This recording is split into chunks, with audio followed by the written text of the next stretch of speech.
सभी धर्म प्रेमी बंधुओं से निवेदन है कि यह राम कथा को सुने, राम कथा को पढ़ें और राम कथा को अपने घर पर लाएँ।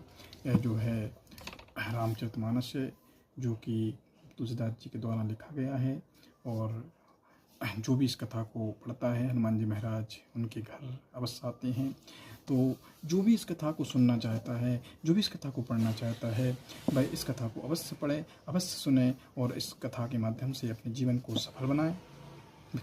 मैं कहना चाहूँगा, इस कथा में ऐसा क्या है, किसे पढ़ना चाहिए। इसमें अपने अपने इस संसार में जो भी मनुष्य हैं और जो भी रिश्ते हैं, जो भी नाते हैं, उन सबको आदर्श जीवन क्या है, पिता का क्या कर्तव्य है, माता का क्या कर्तव्य है, पुत्र का जीवन कैसा होना चाहिए, भाइयों को कैसे रहना चाहिए, मित्रों की क्या संबंध अपने मित्र से होना चाहिए, दुश्मनों को कैसे संहार करना चाहिए, दुश्मनों से कैसे निपटना चाहिए, ये सारी बातें इस रामचरितमानस में बहुत अच्छे तरीके से लिखी गई है, जिससे हम कलयुग में अपने जीवन में आसपास जो भी समस्याएं हैं, जो भी जीवन की कठिनाइयां हैं, उनको इस रामचरितमानस के माध्यम से हम उनका निदान निकाल सकते हैं, सॉल्यूशन निकाल सकते हैं। इसलिए इस कथा को अपना जीवन का अंग बनाएं, इस कथा को अपने जीवन का आधार बनाएं।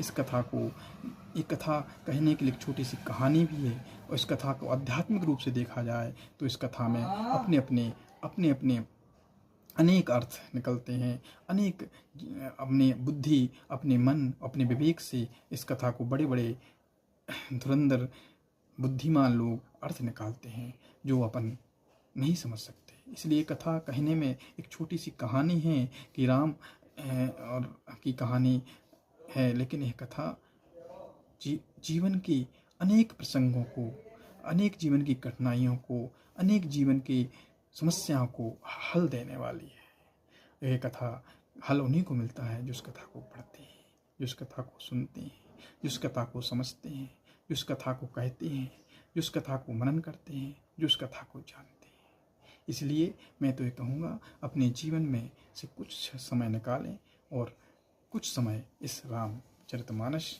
राम कथा को अवश्य दें। राधे राधे।